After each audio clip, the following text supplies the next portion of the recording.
Shalom Jemaat Gereja Mawar Sharon Surabaya yang saya kasih dalam Kristus Yesus. Welcome home di ibadah kita hari ini. Dan saya percaya keadaan Anda penuh dengan sukacita dan kasih Kristus penuh atas hidup kita. Dan berikut beberapa info yang ingin saya sampaikan kepada Anda semuanya. Telah dibuka kelas MSJ yang kedua yang akan dilaksanakan pada tanggal 4, 5, 11, dan 12 November 2020. Kelas akan diadakan secara online menggunakan aplikasi Zoom. Segera daftarkan diri Anda dengan mengisi form di gms.id/msc. Pendaftaran dimulai pada tanggal 19 Oktober 2020 sampai dengan pada tanggal 1 November 2020 dengan kontak person 088 2265 22271. Syarat pendaftaran adalah telah lulus MSJ 1, Jemaat Gereja Mawar Sharon Surabaya Pusat, Selatan, Timur, dan mempunyai NIC. Dan Jemaat Gereja Mawar Sharon Surabaya, doa pagi God's Favor in Marketplace, hadir kembali untuk kita bisa berdoa dan mendengar firman Tuhan bersama-sama. Pada hari Sabtu 24 Oktober 2020 pada pukul 6 pagi. Mari membawa setiap kerinduan dan pergumulan dalam bisnis maupun pekerjaan Anda ke dalam hadirat Tuhan dengan tidak jemu-jemu. Zoom ID bisa Anda dapatkan di CGL Anda atau di Instagram @gmssby. Eagle Kids Surabaya akan mengadakan Elevate Together Kids pada hari Sabtu 24 Oktober 2020 pada pukul 5 melalui aplikasi Zoom. Mari Bapak, Ibu atau para orang tua dapat mengikut sertakan anak-anak Anda untuk mengikuti acara ini.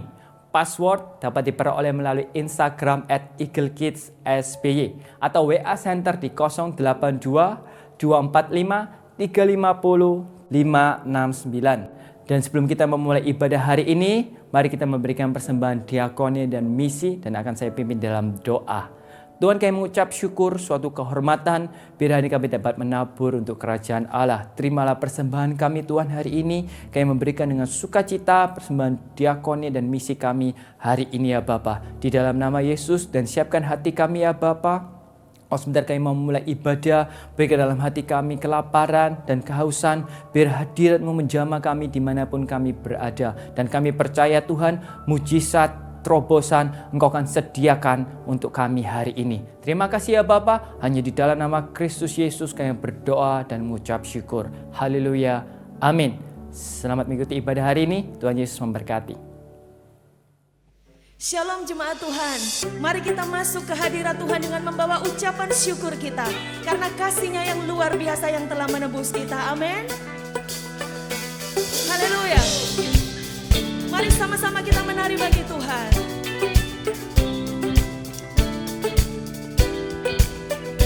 Kasih yang begitu besar, lebih kuat dari dosa.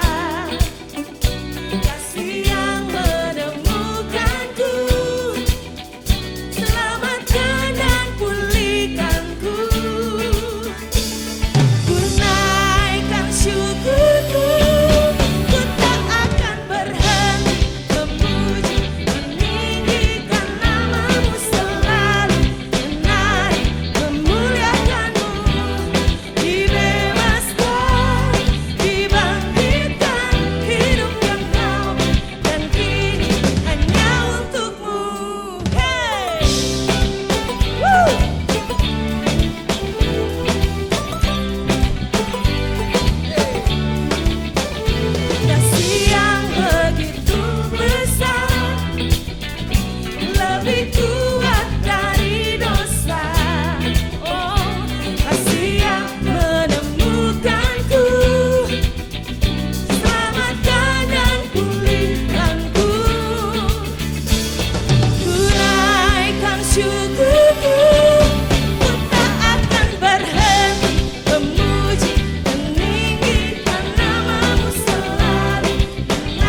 dalam nama-Mu Tuhan kami beroleh kekuatan.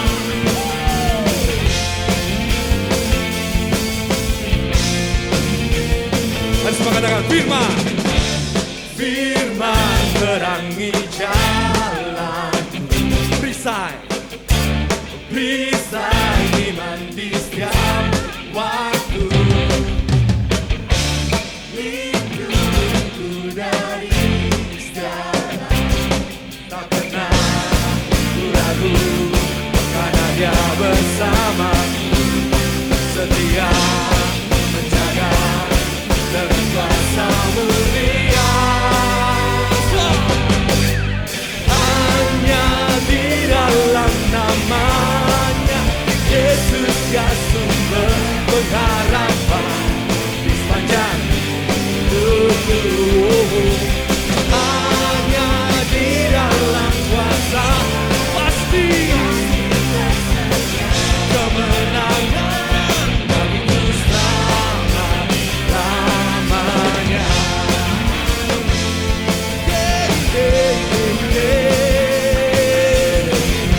Kau baik Tuhan. Mari semua katakan kebenaran. Kebenaran yang bebaskan. Amin. Selalu berikanku kekuatan hadapi segala tantangan. Tak pernah ku ragu, karena Dia bersamaku, setia menjaga dengan kuasa mulia. Semangat berbagi Tuhan kita. Hanya di dalam nama-Nya Yesus ya sumber pengharapan di dalam hidupku. Hanya di dalam kuasa-Nya pasti tersedia kemenangan bagiku selama-lamanya. Kami menyerahkan hidup kami Tuhan hanya kepadamu Tuhan. Oh Tuhan, dalam nama-Mu semua, dalam nama-Nya ada pengharapan, dalam kuasa-Nya kemenangan. Semua satu suara katakan hanya, semua bertepuk tangan di atas kepala kita, come on. Di sepanjang hidupku, come on. Hanya di dalam kuasa-Nya pasti tersedia kemenangan bagiku selamanya.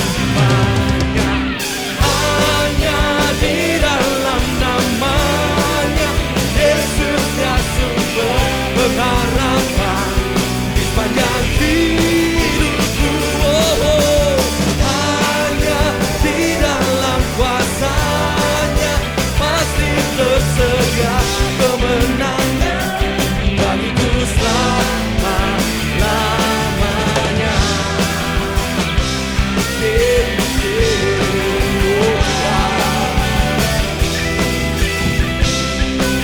Semua katakan dalam nama-Nya. Dalam nama-Nya ada pengharapan, dalam kuasa-Nya kemenangan. Teruslah bagi Tuhan kita. Haleluya, haleluya, haleluya. Amin.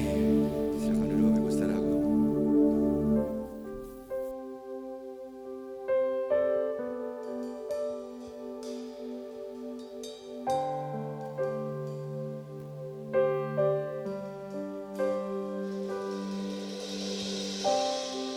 When the music fades and all the stripped away, and I simply come, longing just to breathe something as of word that will bless your heart.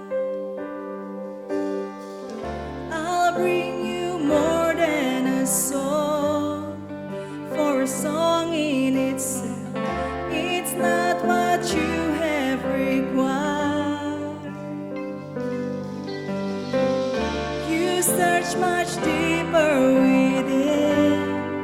Through the waitings of you looking into my heart.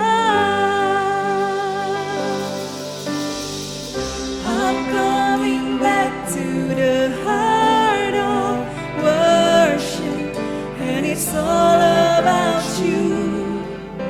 It's all about you, Jesus. I'm sorry, Lord, for the things I made it, and it's all about you. It's all about you, Jesus.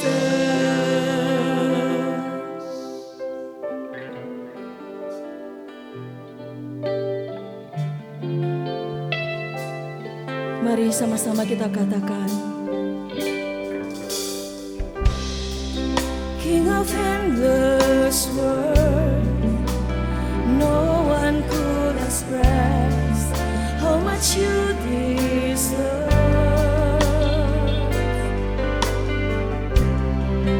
Though I'm weak and poor, all I have is yours, every single breath.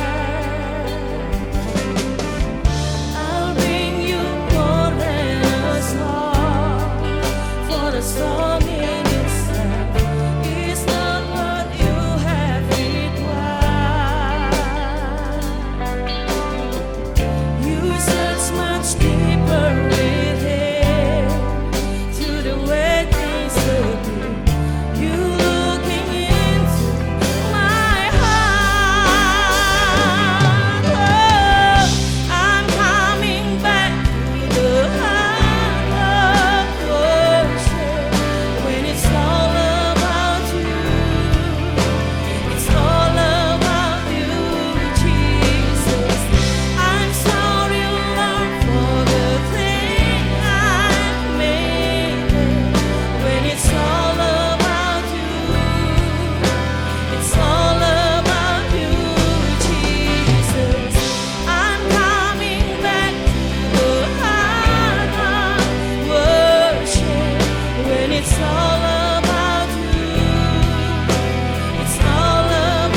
kami menyembah-Mu.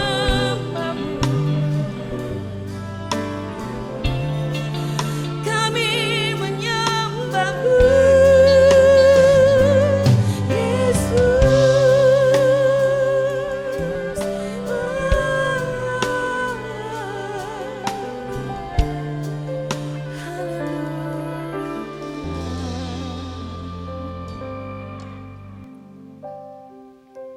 It's all about you. It's all about you. When it's all about you, Jesus. It's all about you. It's all about you. When it's all about you, Jesus. Katakan, it's all about you. It's all about you. When it's all about you, Jesus. It's all about you. Oh, it's all about you. When it's all about you, Jesus. It's all about you. It's all about you.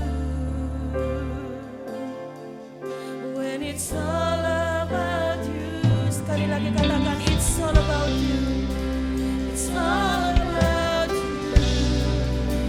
It's all about you. When it's all about you, Jesus.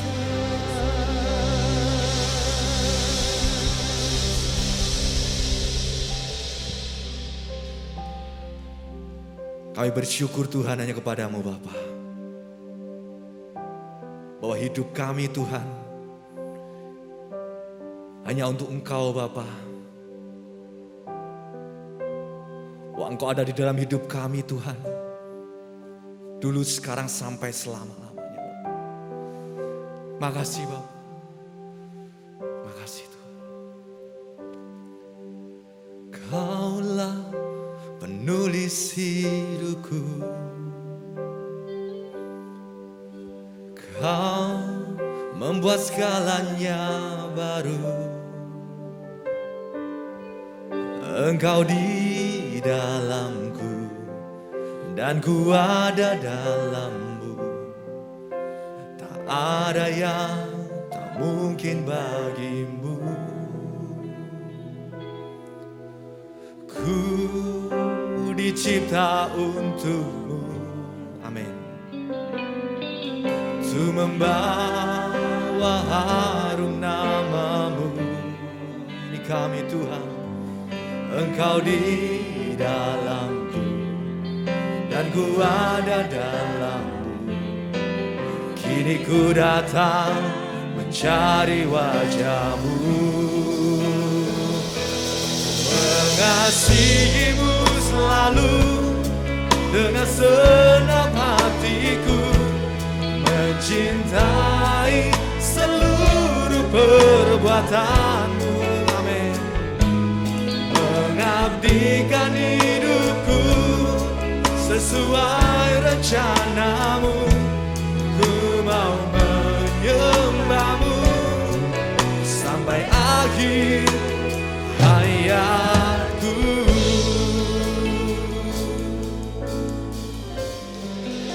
Kau memahami, Kau memahami hatiku.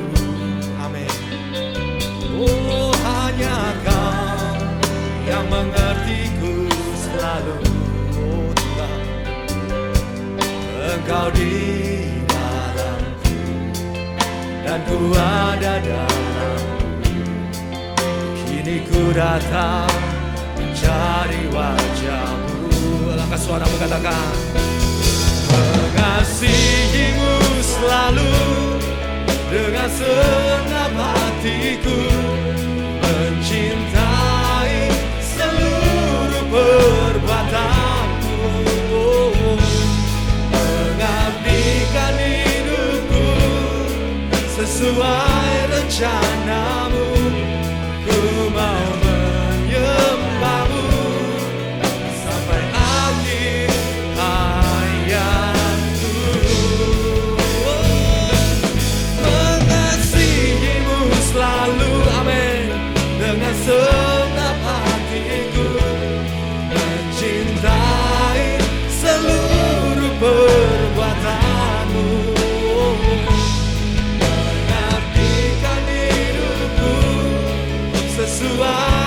rencanamu, ku mau menyembahmu sampai akhir hayatku.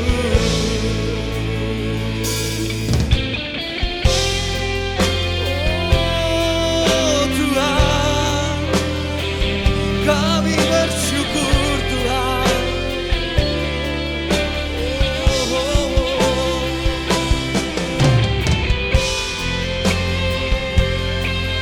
Kami sembah Kau Yesus.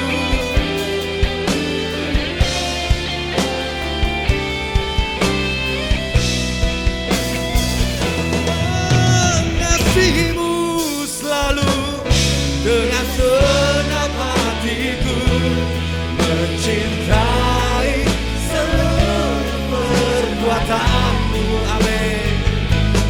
Mengabdikan hidupku sesuai rencanamu, ku mau menyembahmu sampai akhir hayatku Tuhan.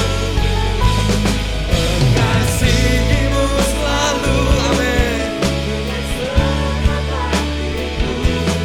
Mencintai seluruh perbuatanmu, mengabdikan hidup kami Tuhan sesuai rencanamu, ku mau menyembahmu sampai akhir hayatku. Sampai akhir hayatku Tuhan, sampai akhir hayatku.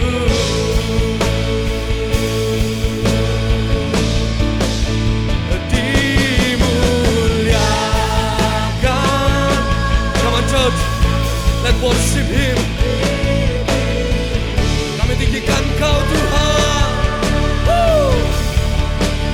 Yesus Tuhan, sebab Kau Raja kami, Kau Rajaku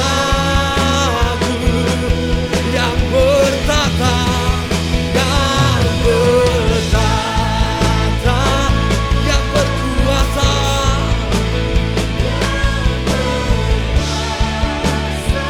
Yesus Tuhan, Yesus Tuhan, Kau Raja aku.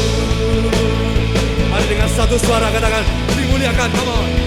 Dimuliakan. Semuanya katakan, come on. Ditinggi. Ini kami Bapa.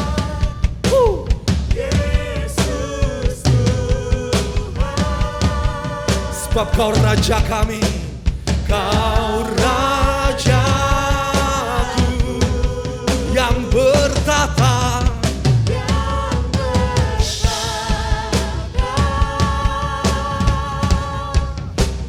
yang berkuasa. Yesus, Yesus Tuhan, Yesus Tuhan, Kau Raja. Oh, dimuliakan.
hanya bagi Engkau Tuhan.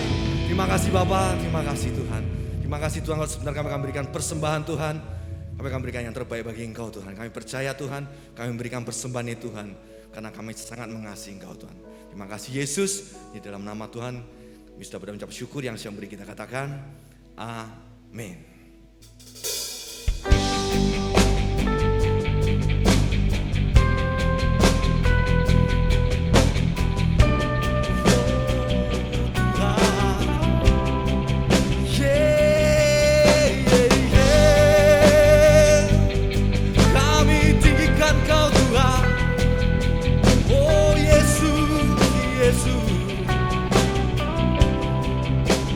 Katakan, Bapa, Engkau mengenalku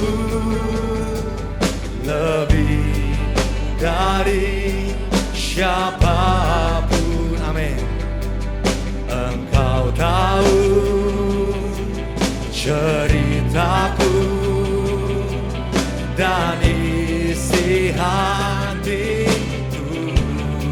Tak peduli, tak peduli masa lalu, Engkau tetap memiliku. Ubahkan ku, sempurnakan, jadi karya yang indah. Sama-sama katakan, kini aku percaya, amin, tiada yang mustahil bagimu. Kuasamu kuatkanku, dasarku berharap.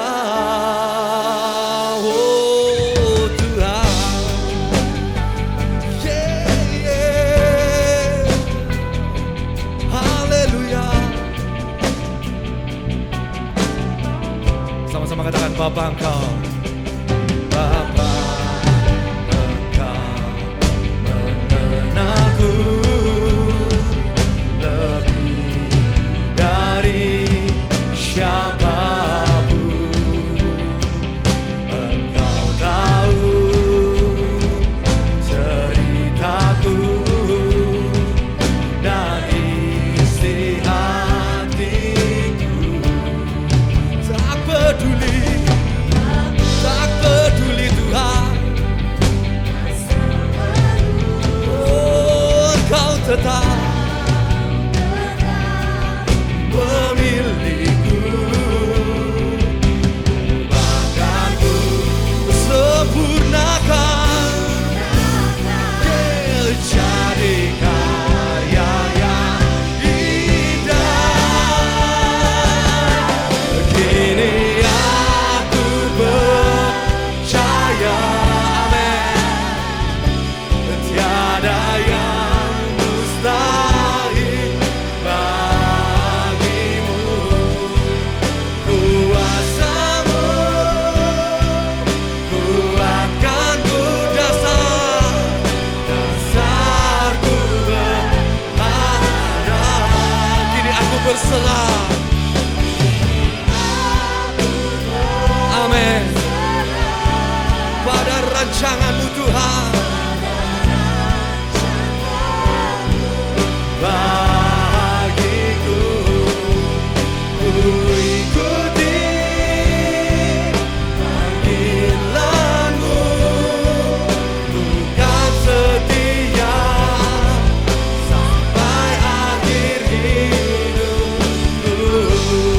Kini aku percaya, kini aku percaya, amin, tiada yang mustahil bagimu. Kuasamu kuatkanku Tuhan, dasarku berharap. Kini aku berserah, serah pada rancangan-Mu.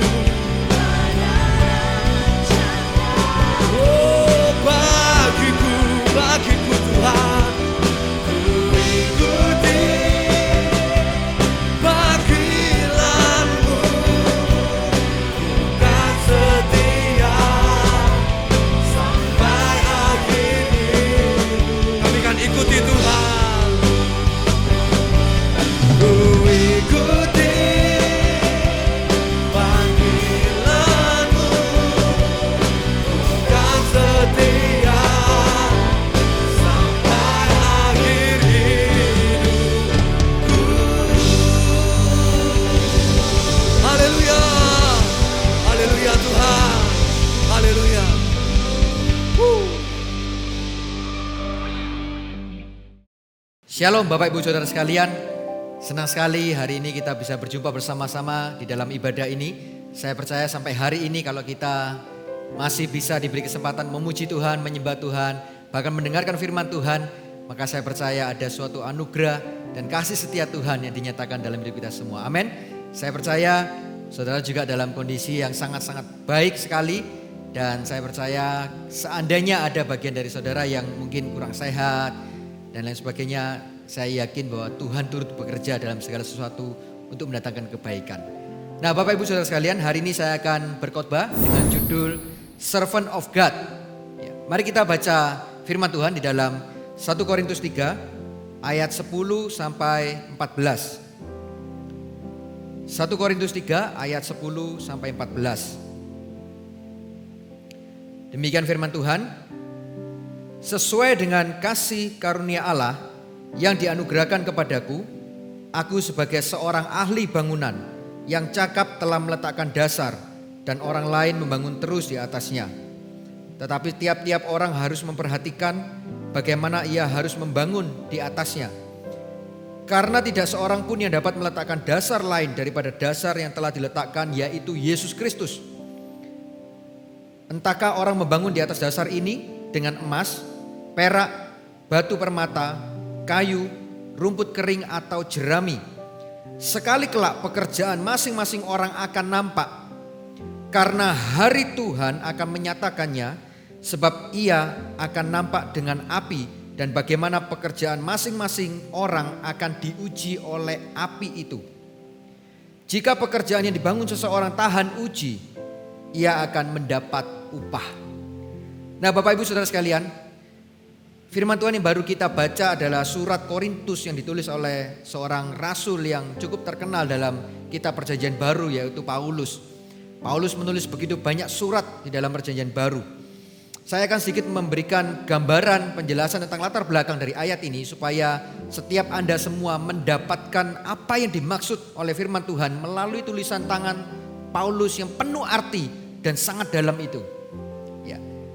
Nah, tahukah saudara bahwa dalam 1 Korintus mulai dari ayat yang dari pasal yang pertama, ketika Paulus menyampaikan salamnya kepada jemaat di Korintus, lalu dia mengucap syukur kepada Tuhan dan lain sebagainya, lalu masuk ke pasal kedua, itu semuanya adalah pemberitaan-pemberitaan Paulus yang pendek kata ingin berkata bahwa jika Anda semua, saudara-saudara semua hari ini berada di dalam pelayanan, berada di dalam ladang pekerjaan Tuhan, firman Tuhan hari ini mau berkata bahwa Anda itu telah dipilih dan telah dipanggil oleh Tuhan. Sebab di dalam kerajaan surga, di dalam kerajaan Allah tidak ada sesuatu yang kebetulan. Oh karena kebetulan aku masuk di bidang ini, melayani di area ini, kebetulan aku memiliki talenta ini dan lain sebagainya. Enggak ada kebetulan. Dan di dalam kerajaan Allah juga tidak ada yang namanya salah masuk atau salah pilih. Enggak ada saudara. Kenapa? Karena di pasal pertama, pasal kedua, Paulus menjelaskan dengan pimpinan Roh Kudus yang menjelaskan bahwa setiap Anda yang berada di posisi Anda masing-masing ini oleh karena Tuhan memilih saudara dan oleh karena Tuhan memanggil saudara untuk melayani Dia. Nah, apa yang saya sampaikan ini tidak berarti hanya khusus untuk orang-orang yang sudah melayani, terutama mereka yang terlibat dalam sebuah ibadah. Enggak, sebab di dalam sebuah ibadah raya yang kita adakan di hadapan Tuhan, bukanlah jemaat yang sebagai penontonnya. Bukan Bapak Ibu Saudara. Karena Yesuslah satu-satunya audiens, satu-satunya pribadi yang melihat dari semua pelayanan yang kita lakukan. Nah kalau begitu apa peran dari jemaat? Jemaat pun berperan dalam sebuah kesatuan dalam ibadah itu, yaitu hadir dengan mengekspresikan ucapan syukur mereka datang kepada ibadah itu. Mengekspresikan doa mereka, memuliakan Tuhan, mengagungkan Tuhan. Oleh sebab itu ketika hadir dalam sebuah ibadah, jemaat pun adalah terhitung sebagai orang-orang yang masuk dalam golongan mereka juga melayani Tuhan. Pelayanan tidak selalu bicara tentang segala sesuatu yang ada di atas panggung ini. Pelayanan juga tidak bicara tentang segala sesuatu yang terlihat seperti para pelayan atau hamba Tuhan yang memberitakan firman Tuhan, yang menyampaikan Injil dan sebagainya. Enggak. Pelayanan itu luas. Pelayanan itu lebar. Dan di sini kita mengerti bahwa Tuhan ternyata di dalam area pelayanan, Tuhan tidak memilih Tuhan tidak memanggil orang-orang yang mungkin selama ini menurut kacamata manusia, menurut kita manusia, seringkali kita melihat, oh ya jelas si Bapak A, si Ibu B dan lain sebagainya dipilih dalam pelayanan, dipanggil Tuhan dalam pelayanan oleh karena mereka adalah orang-orang yang memiliki talenta yang hebat. Mereka adalah orang-orang yang memiliki karunia-karunia yang luar biasa, maka mereka dipanggil dan melayani Tuhan. Tapi Alkitab berbicara berbeda. Ya. Kalau saudara baca, lihat di pasal-pasal yang sebelumnya, firman Tuhan itu ngomong gini, bahwa kalau Anda dipilih, kalau Anda dipanggil Tuhan untuk melayani, bukan oleh karena kuat dan bukan oleh karena gagah kita. Katakan amin yang percaya. Namun bahasa Alkitab lebih jelas lagi. Alkitab berkata begini, bukan karena bijak, bukan juga karena berpengaruh si orang itu, bukan juga oleh karena orang itu terpandang. Alkitab mencatatnya dalam 1 Korintus 1 ayat 26. Bukan karena bijak, bukan karena berpengaruh, bukan karena terpandang. Lalu apa alasan satu-satunya Allah memanggil kita, Allah memilih kita untuk hari ini kita bisa melayani Dia, melayani Raja di atas segala raja, melayani Allah yang mulia. Alasan satu-satunya Allah memilih Anda dan saya hari ini melayani Dia adalah karena Tuhan tidak pernah memandang rupa. Karena Tuhan memandang dan melihat kualitas hati setiap orang yang mengasihi Dia. Tuhan melihat setiap hati-hati yang lurus, yang sungguh-sungguh mengasihi Tuhan, dan dia mau melalui semua yang dia rasa anugerah, kebaikan, kasih setia, perlindungan Tuhan. Maka itu menimbulkan sesuatu yang berkobar di hatinya, yang membara untuk dia mau melakukan sesuatu bagi Tuhan. Aku harus melayani Tuhan. Jadi ketika kita melayani, ketika kita melakukan pekerjaan Tuhan, itu bukan didorong oleh karena kita punya talenta saja.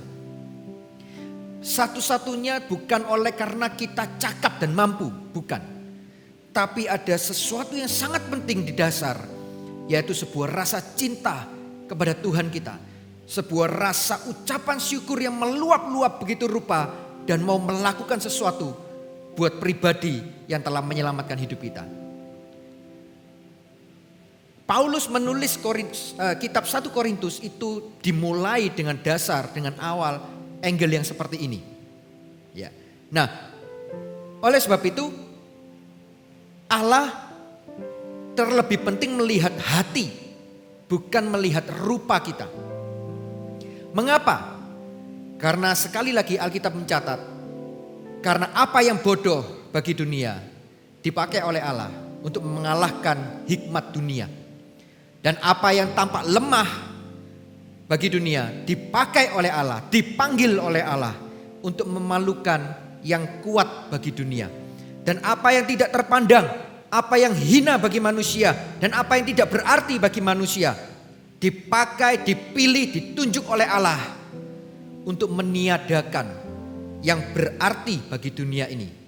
1 Korintus 1 ayat 27-28 mencatat hal ini. Yang bodoh bagi dunia dipakai Allah mengalahkan yang hikmat menurut dunia. Yang lemah bagi dunia dipakai Allah untuk mengalahkan yang kuat. Yang tidak terpandang, yang hina dan tidak berarti dipakai oleh Allah untuk meniadakan yang berarti. Nah Bapak Ibu Saudara, kalau kita mengerti semua konsep ini, maka seharusnya Anda dan saya adalah orang-orang yang melayani dengan hati yang tulus dan murni. Harusnya tidak ada lagi orang yang berkata bahwa kalau hari ini aku ada di sini, aku bisa melayani Tuhan, itu semuanya semata-mata oleh karena memang aku spesial. Memang oleh karena Tuhan pilih aku. Kenapa Tuhan pilih aku? Karena aku spesial. Oh, tidak saudara. Salah. Karena jelas Alkitab mencatat, Tuhan bisa pakai yang bodoh menurut dunia. Menurut dunia ya, tapi di kacamata Allah tidak pernah ada orang bodoh. Tuhan bisa pakai orang yang lemah. Tuhan bisa pakai orang yang tidak terpandang, hina dan tidak berarti. Itu sebabnya di dalam 1 Korintus 1 ayat 29 firman ini melanjutkan dan mencatat. Itu sebabnya janganlah ada orang yang bermegah diri di hadapan Tuhan. Kenapa? Karena Tuhan tidak pernah memandang rupa. Tuhan tidak pernah memandang bahwa seseorang punya kemampuan, keahlian, kehebatan, lalu Tuhan pilih, Tuhan panggil untuk melayani dia. Tidak pernah. Siapapun yang hatinya lurus, siapapun yang hatinya murni, siapapun yang hatinya mengasihi Tuhan, itulah yang Tuhan pilih dan Tuhan panggil untuk melayani dia, Raja yang mulia. Sehingga setiap orang yang ada di dalam pelayanan, apapun bidangnya, apapun areanya, harusnya tidak ada satupun orang yang merasa lebih tinggi daripada yang lain. Atau juga sebaliknya, tidak ada seorang pun yang bisa merasa pelayanannya lebih rendah daripada pelayanan yang lain. Mungkin beberapa pelayanan di belakang layar yang tidak terlihat, atau mungkin beberapa pelayanan di luar gedung gereja. Karena kalau kita bicara tentang pelayanan, ada pelayanan di dalam gedung gereja, ada pelayanan di luar gedung gereja. Pelayanan-pelayanan yang menjangkau orang-orang yang kurang mampu, anak-anak yang di bawah, yang sulit mencapai atau mengecap dunia pendidikan, anak-anak jalanan dan lain sebagainya. Pelayanan-pelayanan demikian, apakah kita berpikir bahwa pelayanan ini jauh lebih rendah daripada yang melayani di mimbar dan berkhotbah? Sekali-kali enggak, Bapak Ibu Saudara. Karena Tuhan melihat kesungguhan hati kita. Amin. Seorang hamba Tuhan yang besar bernama Kenneth Hagin, itu dalam bukunya yang berjudul The Ministry Gift, dia mencatat begini: jangan berkata aku memilih pelayanan ini, karena sebenarnya kamu tidak dapat memilih, tetapi Allah yang memilih setiap orang untuk ditempatkan di dalam pelayanan. Perhatikan saudara, bahwa bukan kita yang bisa ngomong karena aku pilih pelayanan ini dan aku tahu kemampuanku, aku pilih ini, maka aku menjadi hebat di kemudian hari kelak karena aku mengembangkan talentaku. Iya, ada sisi benar dari dalam arti tanggung jawab, tapi tidak berarti kita ada di tempat ini oleh karena kita telah memilihnya, bukan, tapi oleh karena Allah yang memilih dan memanggil Anda di dalam pelayanan. Dalam semua bidang, dalam semua area, baik yang di dalam gedung gereja melayani Tuhan maupun yang di luar gedung gereja yang melayani Tuhan. Anda dan saya adalah para pelayan Tuhan. Yang percaya katakan amin. Haleluya. Nah, setelah ini semua, ya saya masih penjelasan latar belakang saudara. Nah sekarang saya mau masuk kepada inti khotbah saya. Ya, nah yang mau saya soroti adalah di ayat yang baru kita baca tadi, yang 1 Korintus 3 ayat 10 sampai 14, saya hanya menyoroti satu ayat, yaitu 1 Korintus 3 ayat 11. Karena ayat 11 ini menurut saya ini adalah patokan atau inti utama dari ayat 10 sampai ayat yang ke-14. Saya akan bacakan buat saudara. 1 Korintus 3 ayat 11. Karena tidak ada seorang pun yang dapat meletakkan dasar lain daripada dasar yang telah diletakkan, yaitu Yesus Kristus. Sekali lagi saya ulangi, karena tidak ada seorang pun yang dapat meletakkan dasar lain daripada dasar yang telah diletakkan, yaitu Yesus Kristus. Kata kunci dari ayat ini ada dua. Yang pertama, karena tidak ada seorang pun, artinya ada seorang, artinya ada sebuah pribadi.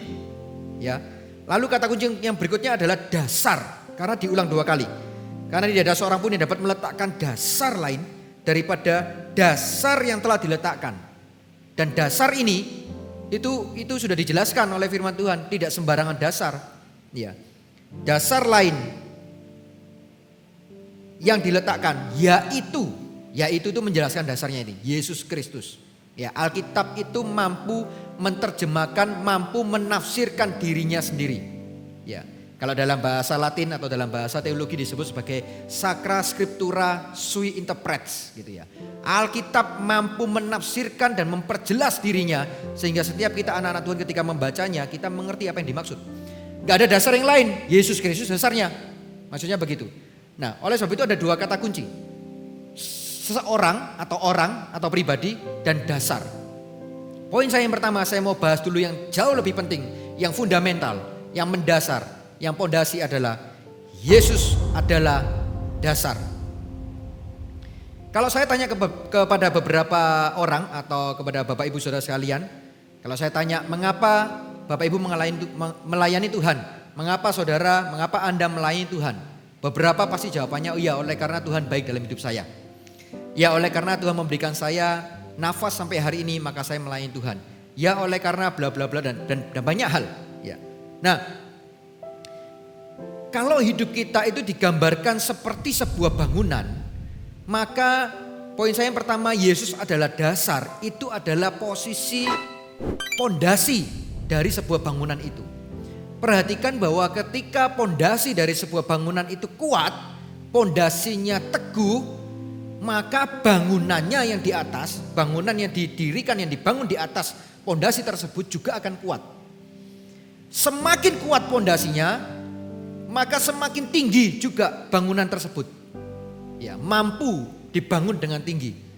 Oleh sebab itu kalau kita melihat bangunan-bangunan pencakar langit itu yang jauh menjulang ke langit, lantainya sampai berapa ratus, itu nggak main-main pondasinya, saudara. Pondasinya bisa sangat kuat sekali dan dalam ke bawah. Ya. Nah, pondasi sangat penting. Saya kasih sedikit cerita. Suatu kali saya pernah meninggali sebuah rumah. Rumah itu waktu saya tinggal di rumah itu bentuknya kayak kotak-kotak gitu, Bapak Ibu Saudara ya. Jadi ada ruang tamu, lalu ada ruang apa gitu, pokoknya ruang gitu, karena terbagi-bagi, tersekat-sekat dengan tembok-tembok kotak-kotak. Nah, suatu kali waktu anak saya yang pertama masih kecil, saya main-main di ruang itu, lalu saya lari-lari kecil gitu, lalu saya sempat sedikit menabrak salah satu dinding gitu ya.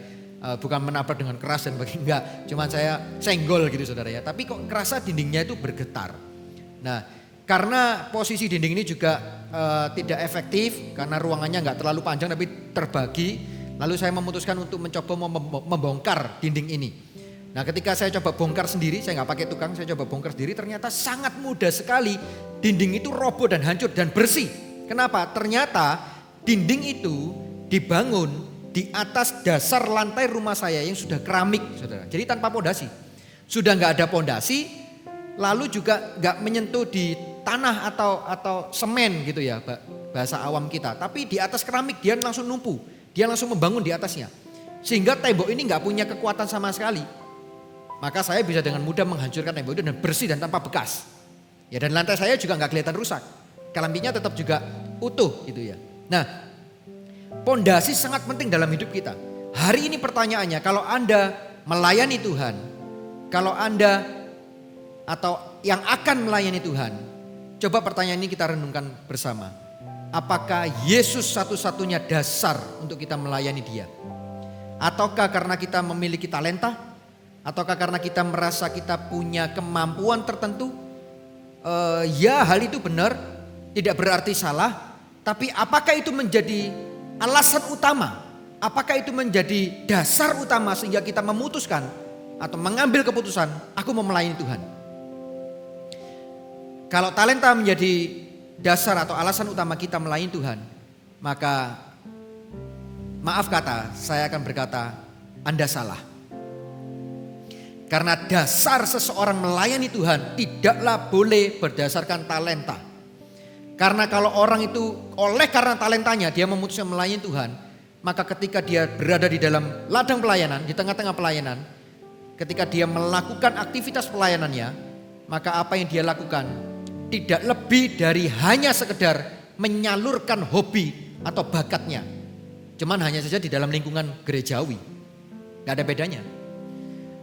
Oleh sebab itu hari ini kita perlu berpikir ulang. Siapa atau apa yang membuat kita, yang menjadikan kita termotivasi, yang membuat kita punya alasan kuat aku melayani Tuhan. Siapa dasarnya? Siapa dasar Anda melayani Tuhan? Baik pelayanan di dalam gedung gereja maupun di luar gereja. Anda yang merasa aku gak punya banyak waktu untuk melayani Tuhan. Aku ada di rumah. Aku melayani keluargaku. Anda pun melayani Tuhan karena firman Tuhan mencatat, lakukanlah segala sesuatu seperti untuk Tuhan dan bukan untuk manusia. Anda pun melayani Tuhan. Maka pertanyaannya, ketika Anda melakukan semuanya itu, apa dasarnya? Apa pondasinya? Firman Tuhan hari ini dengan jelas dan dengan tegas berkata, Yesus haruslah menjadi dasar, haruslah menjadi pondasi utama ketika kita melayani Tuhan. Amin Bapak Ibu Saudara. Nah, kalau Yesus pondasi utama kita, maka kita dan pelayanan kita atau pekerjaan itu tadi, pekerjaan untuk Tuhan tadi itu akan terus bertumbuh. Bukan hanya pekerjaan pelayanannya yang bertumbuh, tapi orangnya, kitanya juga bertumbuh. Justru terbalik saudara pemahaman yang awal tadi. Orangnya, oleh karena orangnya bertumbuh di dalam Kristus, oleh karena orangnya bertumbuh di dalam Tuhan, maka pekerjaannya, maka pelayanannya juga bertumbuh. Amin. Oleh sebab itu sangat penting kita mengerti dan kita sadar betul bahwa Yesus harus menjadi yang utama dalam hidup kita. Harus menjadi pondasi satu-satunya dalam hidup kita. Jika Yesus adalah alasan utama, maka kita akan terus setia melayani. Kenapa saudara bisa melihat ada beberapa orang, ada banyak lah ya, orang yang terus gigih, terus setia, terus dengan semangat melayani Tuhan, tidak peduli kondisi apapun juga. Tentunya tidak dengan sembarangan dan sembrono, karena Tuhan memberikan iman, tapi Tuhan juga memberikan hikmat. Bukan dengan sembarangan, ya, bukan dengan sembrono. Tapi dia tetap terus melayani apapun yang terjadi. Masalah boleh hadir dalam hidupnya. Apapun boleh menghimpit, boleh menekan. Tapi dia tetap terus setia kepada Tuhan. Melayani. Mengapa? Karena Yesus alasan dalam hidupnya. Jika Yesus adalah pondasi hidup kita, maka harusnya pandemi tidak menghentikan kerinduan kita untuk melayani. Maka pandemi juga tidak dapat memperlambat kegerakan gereja Tuhan. Masa-masa ini sudah berapa bulan kita sejak bulan Maret, pertengahan Maret sampai hari ini. Kita harus dalam tanda kutip dirumahkan, termasuk ketika kita beribadah di gereja. Tetapi harusnya pandemi tidak membuat semangat kita untuk melayani Tuhan itu menjadi kendor dan luntur. Kenapa? Karena ada sesuatu yang membara di hidup kita. Karena Yesus di hidup kita. Oleh sebab itu dengan gamblang dan dengan mudah sederhana saya mau memberikan definisi. Kalau begitu apa sih arti melayani? Apa definisi melayani? Melayani itu ini. Saudara bisa catat. Melayani adalah tindakan nyata untuk membalas cinta kasih Tuhan di dalam hidup kita. Meskipun yang terbaik sekalipun yang dapat kita lakukan tidak akan pernah bisa membalas kasih setia Tuhan dalam hidup kita. Jadi kalau kita melayani, itu adalah wujud ekspresi karena kita mengasihi Tuhan. Itu adalah wujud ekspresi karena kita tuh mau balas cinta kasih Tuhan. Dia sudah baik dalam hidup kita, bukan hanya baik. Alkitab mencatat tidak ada seorang sahabat yang sejati kalau dia tidak memberikan nyawanya bagi kita. Yesus memberikan nyawanya supaya Anda dan saya, bahkan sebelum engkau dan aku lahir di muka bumi ini, Yesus memberikan nyawanya supaya barang siapa yang percaya, Alkitab mencatat, hidupnya dipindahkan dari jalan kegelapan menuju kepada jalan terang, menuju kepada kekekalan bersama dengan Dia. Untuk memindahkan saudara dari tempat gelap kepada terangnya, itu perlu seorang pribadi, anak Allah yang hidup, mati bagi saudara dan saya. Saudara dan saya mau balas apa? Gak bisa. Kita tidak pernah bisa membalas apapun juga. Oleh sebab itu, kalau kita diberikan kesempatan melayani Tuhan, itu adalah wujud ekspresi kita. Ekspresi ingin membalas cinta kasih Tuhan. Ekspresi bahwa kita gak bisa lakukan banyak hal. Yang ini yang Tuhan pilih di hidupku. Yang ini yang Tuhan panggil di hidupku. Aku mau melakukan yang terbaik bagi Tuhan. Aku mau mengerjakannya. Itu sebabnya seorang yang hatinya berpondasikan Kristus dalam hidupnya, ketika dia melayani Tuhan, ketika dia melakukan banyak pekerjaan Tuhan, dia selalu ingat, aku lakukan ini karena Kristus. Aku lakukan ini karena Yesus. Aku lakukan ini karena ada satu pribadi yang mati bagi aku. Maka orang yang demikian harusnya setiap hari dia tidak pernah lupa bahwa Yesus itu bertahta di hidupnya. Itu sebabnya orang-orang yang demikian, ketika dia memulai hari yang baru di dalam hidupnya, dia selalu mengucap syukur. Dia selalu berkata, "Into my heart, Lord Jesus. Into my heart, Lord Jesus. Come to my heart." Karena dia tahu Yesuslah satu-satunya dasar untuk dia melakukan banyak hal dalam hidupnya.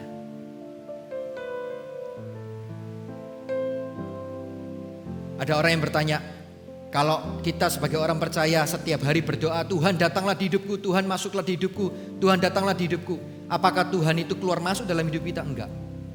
Bukan. Itu adalah wujud ekspresi kita. Supaya kita secara sadar tahu berkata, into my heart, into my heart, come into my heart. Menyadarkan hidup kita, Lord Jesus, come in today, come in to stay, come into my heart, Lord Jesus. Bukan Tuhan itu keluar masuk setiap hari dalam hidup kita, maka kita perlu terus undang Dia untuk masuk, bukan. Supaya menyadarkan kita bahwa kita butuh Tuhan. Mari masuk. Kita menyadarkan diri kita sendiri. Mari masuk. Masuk hatiku. Ya Yesus, karena Kau alasan utama Tuhan. Datang sekarang, datang tinggal dalam hatiku, ya Yesus. Dengan sengaja, dengan sadar, mari masuk, mari masuk, masuk hatiku, ya Yesus. Sebab Engkau alasan utama kami Tuhan.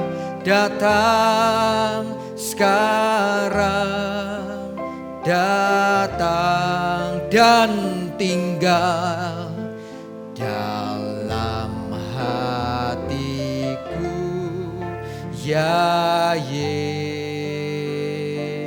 Bolehkah di tengah-tengah khotbah ini saudara meletakkan tangan di dada?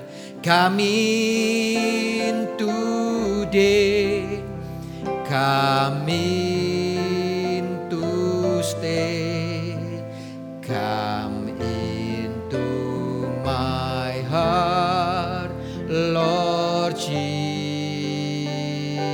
Sekali lagi, come in today, come in to stay, come into my heart, Lord Jesus.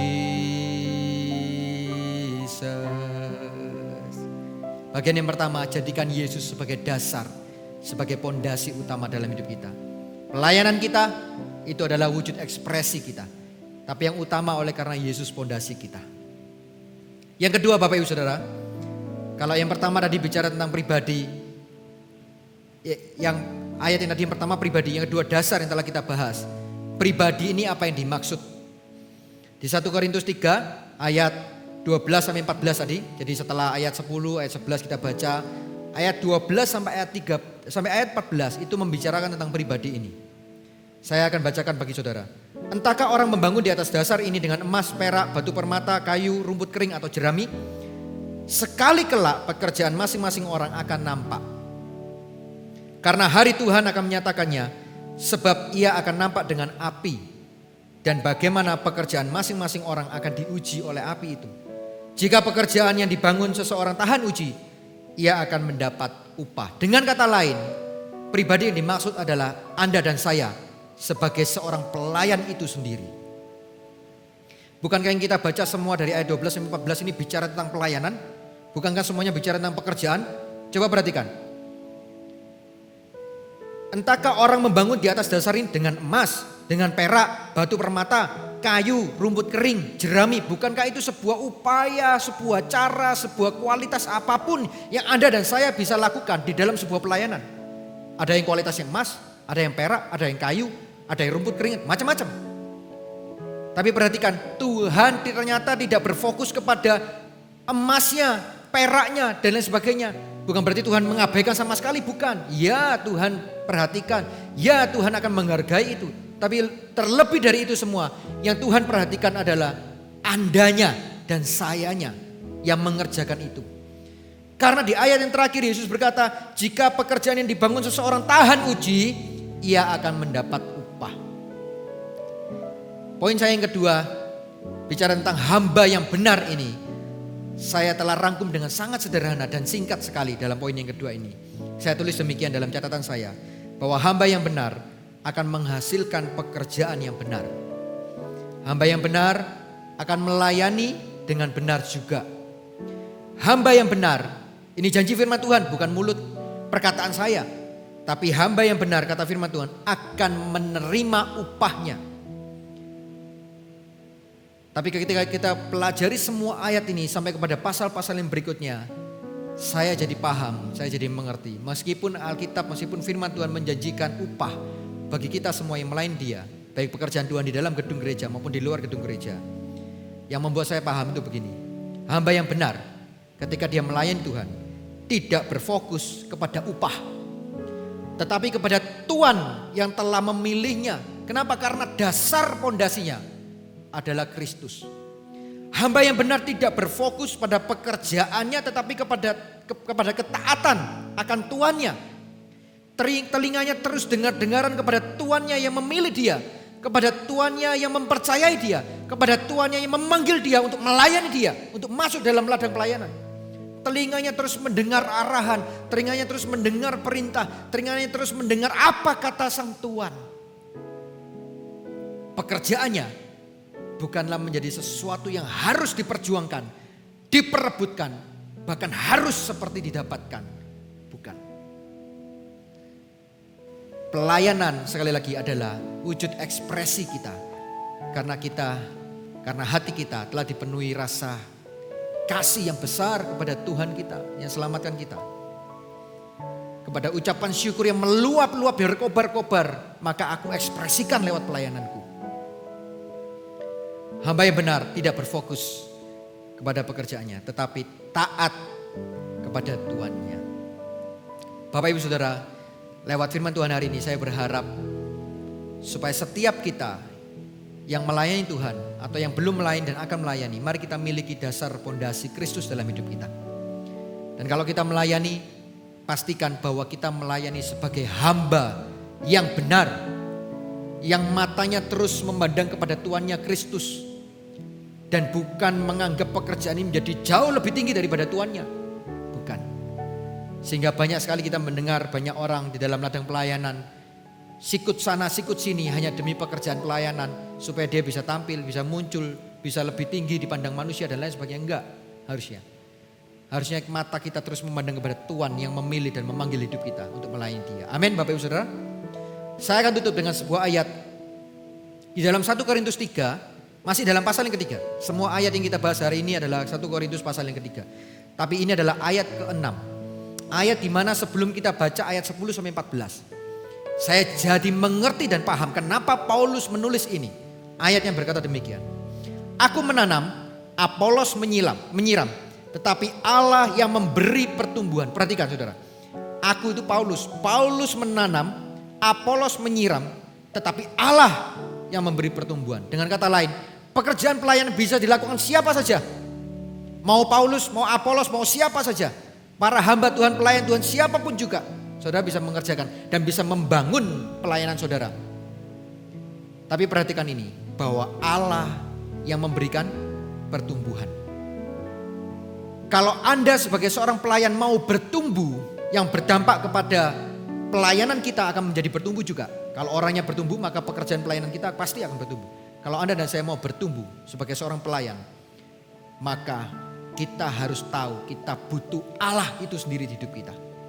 Paulus mencatat dengan jelas, Allah lah yang memberi pertumbuhan. Subjek dari ayat ini bukan Apolos, bukan Paulus yang membangun di atasnya, tapi Allah yang memberi pertumbuhan dalam hidup kita. Amin Bapak Ibu Saudara. Oleh sebab itu hari ini meskipun dengan keterbatasan karena kita hanya bisa secara online, Tapi hari ini saya ingin mengajak saudara, saya ingin memanggil ada 2 golongan orang. Yang pertama adalah mereka yang hari ini sudah ada di dalam ladang pelayanan. Pertanyaannya untuk Anda adalah, siapa dasar pondasimu sampai hari ini kau melayani? Siapa dasarnya? Apakah masa pandemi ini menjadi penghalang bagi Anda untuk Anda melayani Tuhan? Bukan berarti kita menjadi orang yang sembrono. Tadi sudah saya katakan di awal. Enggak. Terutama gereja ini Bapak Ibu Saudara. Gereja ini menjalankan semua protokol lawan COVID yang begitu rupa kita serius mengerjakannya. Maka kalau ada para pelayan Tuhan, para volunteer yang melayani semua, kita berharap mereka semua dalam kondisi yang aman dan baik. Kita memang tahu ini adalah masa yang tidak mudah, masa pandemi, masa COVID. Tapi jangan sampai masa COVID itu membuat kakimu terhenti ketika harus melangkah melayani Tuhan. Oleh sebab itu orang-orang yang golongan pertama ini yang sudah melayani di ladang pelayanan Tuhan. Kalau engkau menjadi tidak aktif ketika masa ini, ketika masa pandemi ini. Saya mau berkata lewat mimbar ini. Kobarkan kembali apa yang ada di dalammu ini. Apa yang ada di imanmu ini. Tentang Dia Kristus yang menjadi dasar pondasimu. Sehingga harusnya tidak menjadi hambatan atau menjadi penghalang untuk kita melayani Tuhan. Saudara bisa lakukan banyak hal. Saudara yang tadinya melayani mungkin sebagai asyir, mungkin hari ini tidak bisa lagi efektif sebagai asyir. Tapi bisa melakukan banyak hal. Saudara bisa tanpa harus dikomando atau tanpa harus tunggu arahan dari gereja atau dari para pemimpin ministry. Saudara bisa dengan pribadi. Dengan kemauan pribadi saudara bisa kontak teman-teman saudara. Say hello, bagaimana kabarnya? Lama kita gak ketemu. Bisakah saya doakan Anda? Ada banyak hal yang saudara lakukan.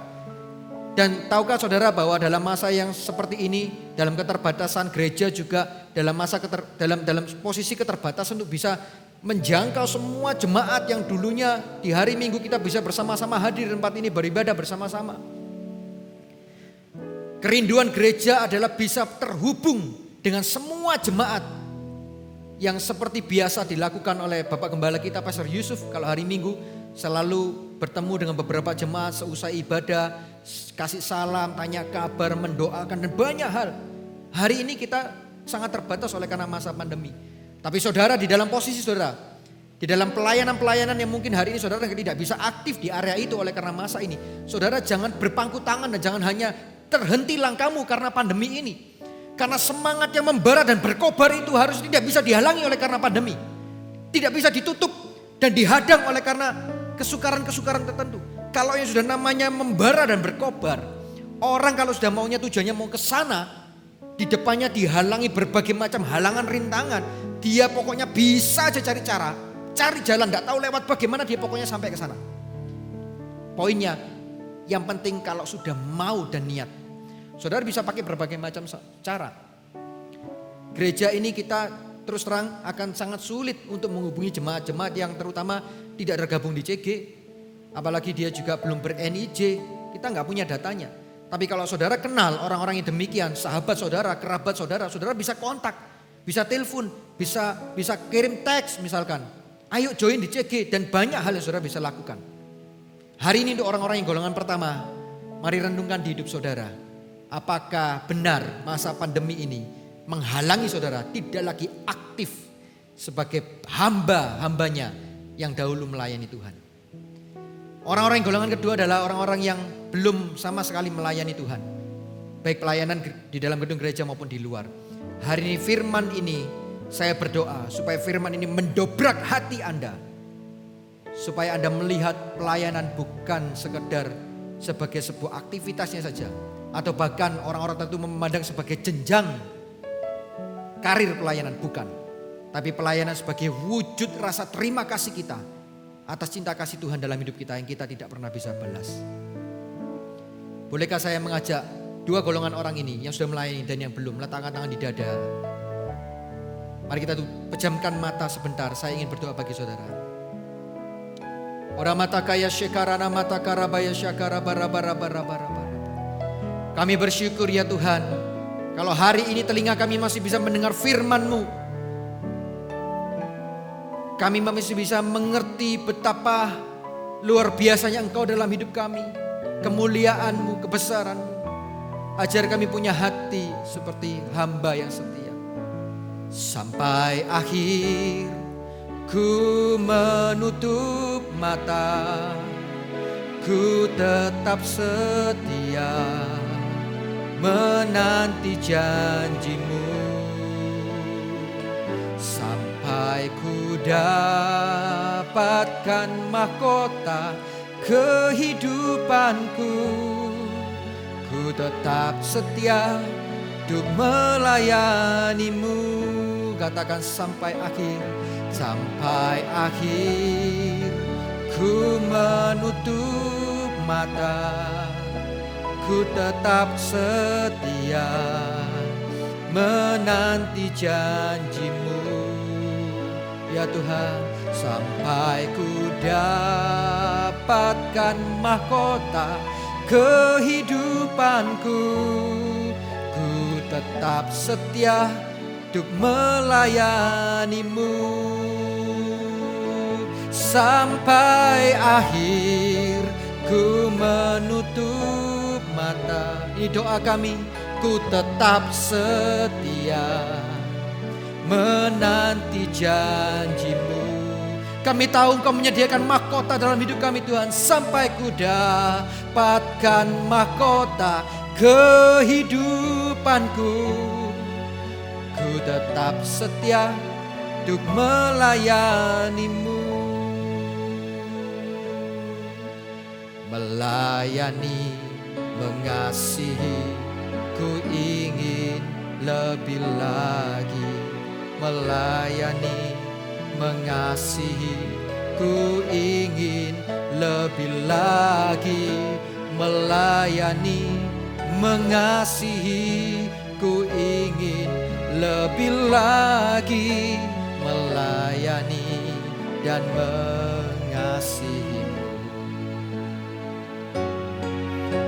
Melayani, mengasihi, ku ingin lebih lagi. Melayani. Lewat pujian ini saya berdoa supaya Roh Kudus menjamah setiap saudara, berbicara secara jelas di hati saudara. Baik engkau adalah orang-orang yang tergolong sudah melayani, maupun engkau adalah orang-orang yang belum melayani, belum pernah menginjakan kakimu di dalam ladang pelayanannya.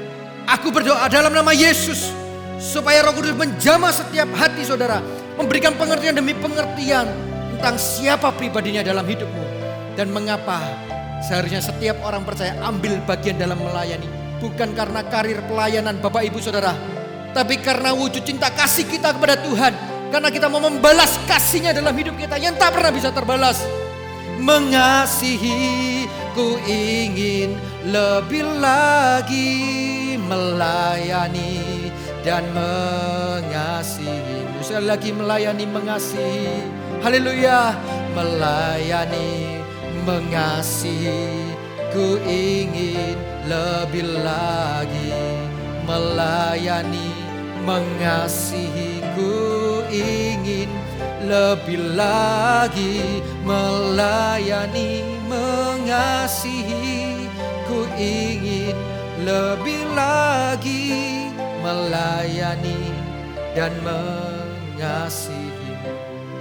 Kami berdoa ya Tuhan, supaya firman ini termeterai di hati kami. Supaya hari ini mata kami bisa melihat dengan jelas mengapa kami melayani Engkau. Pribadi yang menyelamatkan hidup kami. Allah yang berkorban nyawa supaya kami mendapat hidup yang kekal. Kami berdoa supaya Engkau tetap dan akan dan selalu dan terus selama-lamanya menjadi dasar dalam hidup kami. Menjadi pondasi utama dalam hidup kami. Dan jadikan setiap kami hamba-hamba yang benar di hadapan-Mu. Yang melayani Engkau, terus berjalan mendengar apa kata Tuannya. Menjadi hamba-hamba yang benar. Menjadi hamba yang benar di hadapan-Mu. Materaikan firman-Mu ya Tuhan. Dan berkati setiap umat Tuhan. Bangkitkan setiap anak-anak Tuhan menjadi para pelayan-pelayan Tuhan yang setia. yang tidak bisa dihalangi, dihambat, dibatasi oleh masa kesukaran. Mereka adalah orang-orang yang setia dan yang benar di hadapan-Mu. Terima kasih Bapa di surga, perkuat iman mereka hari-hari ini ya Tuhan. Berkati mereka semua. Dalam nama Tuhan Yesus kami berdoa dan mengucap syukur. Haleluya. Amin. God bless you.